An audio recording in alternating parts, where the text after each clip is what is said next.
అయిపోయారు. మనల్ని ఎప్పుడు లీడ్ చేయటానికి రెండు ఆత్మలు ట్రై చేస్తూ ఉంటాయి, గుర్తుపెట్టుకోండి.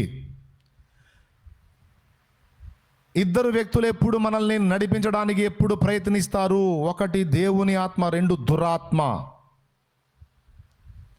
దురాత్మ నడిపింపుకు లోబడినప్పుడే మన నుండి పాపాలు జరుగుతాయి.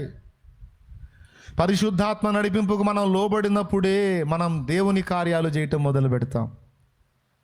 దేవుని కార్యాలు నిర్లక్ష్యం చేసి దయ్యపు కార్యాలు చేస్తున్నామంటే దయ్యం లీడింగ్లో ఉన్నామని అర్థం. మనం చేసే చేష్టలు, మనం చేసే క్రియలే మనం ఏ నడిపింపులో ఉన్నామో మనం గ్రహించవచ్చు.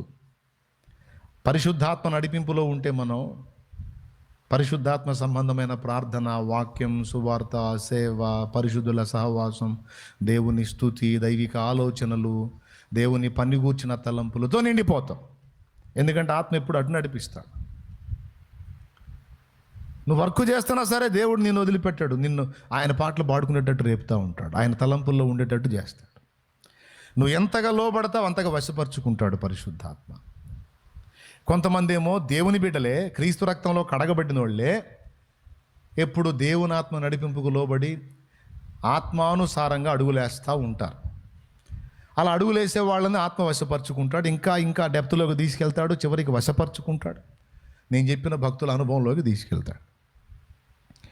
అలా కాకుండా దురాత్మకు అవకాశం ఇచ్చి దయ్యం చెప్పిన పనులు ఒకటొకటి చేస్తున్నావు అనుకో, వినక్కాయ్ అన్నయ్య విను, దురాత్మ చెప్పిన పనులు ఒకటొకటి నువ్వు నెరవేరుస్తూ ఉన్నావు అనుకో, చిన్నగా వాడు దగ్గర అవుతాడు.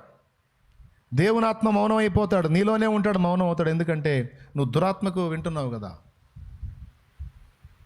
దేవుని మాట వినట్లేదు కదా, ఆయన మౌనం అయిపోతాడు. ఇక దురాత్మ నీతో మాట్లాడటం మొదలుపెట్టి చివరికి దేవ వ్యతిరేకమైన కార్యకలాపాల్లోకి నిన్ను తీసుకెళ్ళి చివరికి దురాత్మ వశపరుచుకుంటాడు. నేను దురాత్మ వశమైనప్పుడే ఆత్మహత్యలు జరుగుతాయి. దురాత్మ వశమైనప్పుడే హేయమైన క్రియలు జరుగుతాయి. దురాత్మ వశమైనప్పుడే మనం నాశనకరమైన క్రియలు మన నుండి జరుగుతాయి. దురాత్మ వశమైపోయినప్పుడు ఎంత డేంజర్ అయిందంటే యేసును కూడా విసర్జించేంత పాపానికి వెళ్ళిపోతాం. ఇలాంటి పరిస్థితికి పాస్టర్లే దిగజారంటే మీరు ఊహించండి. నాకు తెలిసినోడు ఒకడు ఉన్నాడు, 10 ఏళ్ళు అతను సేవ చేశాడని చెప్పాడు. చివరికి ఈరోజు దేవుడు, యేసు ప్రభు దేవుడు కాదు, బైబిల్ దేవుడు, నిజమైన దేవుడు కాదని అత్యాచారం చేయటం మొదలుపెట్టాడు. అంటే దురాత్మకు అవకాశం ఒక్కసారి ఇలా క్రమక్రమంగా దురాత్మకు లోబడుతూ చివరికి పూర్తిగా దురాత్మ వశుడైపోయాడు. వశుడైపోయినప్పుడు ఏం జరిగిందో తెలుసా? యేసును విసర్జించి నాశనమైనటువంటి పాపంలోనికి మనం వెళ్ళిపోయి, మరణకరమైన పాపంలోనికి వెళ్ళిపోయి అగ్నిగుండానికి వెళ్ళిపోయే పరిస్థితికి వెళ్ళిపోతాం. అయ్యలారా వింటున్నారా?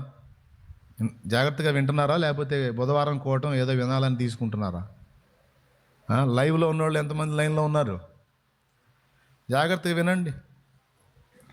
ఏముందులే అని దేవుని ఆత్మ మాటలను అశ్రద్ధ చేసి, దైవజనులు చెప్పిన మాటలను అశ్రద్ధ చేసి, దేవోక్తి లేని ఎడల జనులు కట్టులేక తిరుగుదురు అనుంది బైబిల్లో.